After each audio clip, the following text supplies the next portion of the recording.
क्या कभी ऐसे त्योहार के बारे में सुना है जो 1 या 2 दिन नहीं बल्कि पूरे 16 दिन चलता हो? जी हाँ, राजस्थान के रंगों में सराबोर यही है गणगौर पर्व। और आज हम इसके एक बहुत ही खास पहलू को समझने जा रहे हैं। गणगौर का नाम तो कई लोगों ने सुना होगा, है ना? लेकिन क्या ये पता है कि इसकी दो अलग-अलग पहचानें हैं? एक है कच्ची गणगौर और दूसरी पक्की गणगौर। अब सवाल ही उठता है कि इन दोनों में आखिर अंतर क्या है? चलिए आज इसी पहेली को सुलझाते हैं। तो कच्ची और पक्की गणगौर के फर्क को समझने से पहले जरा बेसिक्स क्लियर कर लेते हैं। देखिए, ये त्योहार है भगवान शिव, जिन्हें यहाँ ईसर कहते हैं, और माता पार्वती यानी गौरा के बारे में।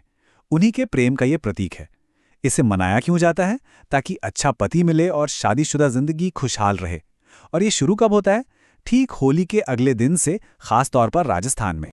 और जैसा कि मैंने अभी बताया, ये कोई छोटा मोटा त्योहार नहीं है, 1-2 दिन का नहीं, बल्कि पूरे 16 दिन। सोचिए, पूरे 16 दिनों का जश्न। इससे पता चलता है कि लोगों की आस्था और श्रद्धा कितनी गहरी है। तो ठीक है, इस 16 दिन की यात्रा पर निकलते हैं। सबसे पहले आता है पहला पड़ाव, जिसे कहते हैं कच्ची गणगौर। ये कह सकते हैं त्योहार की एक बहुत ही पर्सनल, एक बहुत ही इंटीमेट शुरुआत है। तो ये कच्ची गणगौर आखिर है क्या चीज? देखिए, नाम में ही इसका मतलब छुपा है, कच्ची। ये त्योहार के शुरुआती दिन होते हैं और इन दिनों में मिट्टी या लकड़ी की बनी एकदम सिंपल, मतलब कच्ची मूर्तियों की पूजा होती है।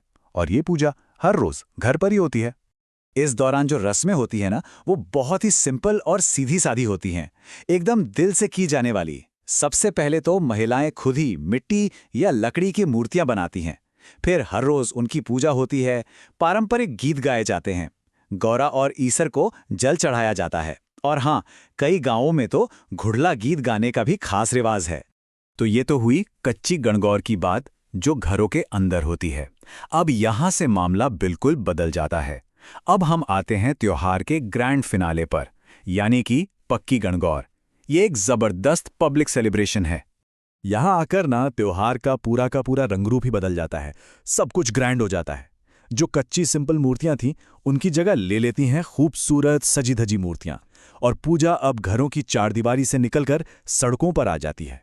शहरों में बड़ी बड़ी शोभा यात्राएं निकलती हैं, मतलब प्रोसेशंस। महिलाएं अपनी ट्रेडिशनल राजस्थानी ड्रेस में सज धज कर इसमें शामिल होती हैं। और भाई, जयपुर का उत्सव तो क्या कहने, वो तो बस देखने लायक होता है।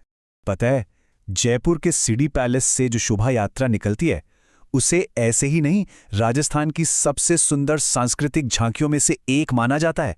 इसके पीछे वजह है, वो जो नज़ारा होता है ना, रंगों, संगीत और परंपरा से भरा हुआ, वो सच में कमाल का होता है। तो चलिए घूम फिरकर वापस अपने मेन सवाल पर आते हैं। कच्ची और पक्की गणगौर में आखिर फर्क क्या है? ये स्लाइड सब कुछ एकदम क्रिस्टल क्लियर कर देती है। देखिए, कच्ची गणगौर है त्योहार के शुरुआती दिन। इसमें मिट्टी की कच्ची मूर्तियों की घर पर पर्सनल पूजा होती है। वहीं दूसरी तरफ पक्की गणगौर है त्योहार के आखिरी दिनों का ग्रैंड सेलिब्रेशन। इसमें सजी धजी मूर्तियों के साथ पब्लिक में जुलूस निकलता है।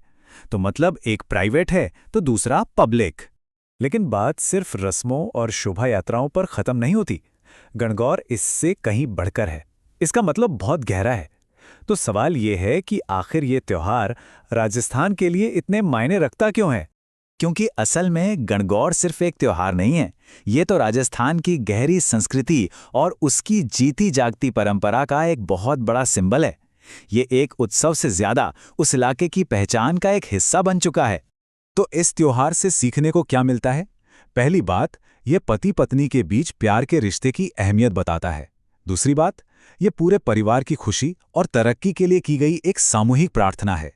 और सबसे जरूरी बात, ये अपनी कल्चरल जड़ों से, अपनी पहचान से जुड़ने और उसे सेलिब्रेट करने का एक शानदार तरीका है। अब ये सब देखकर मन में एक बड़ा सवाल जरूर उठता है। आज की इस भाग दौड़ वाली मॉडर्न दुनिया में इस तरह की गहरी पारंपरिक रस्मों की क्या जगह है? क्या इनका कोई महत्व बचा है? ये एक ऐसा सवाल है जिस पर सोचना तो बनता है।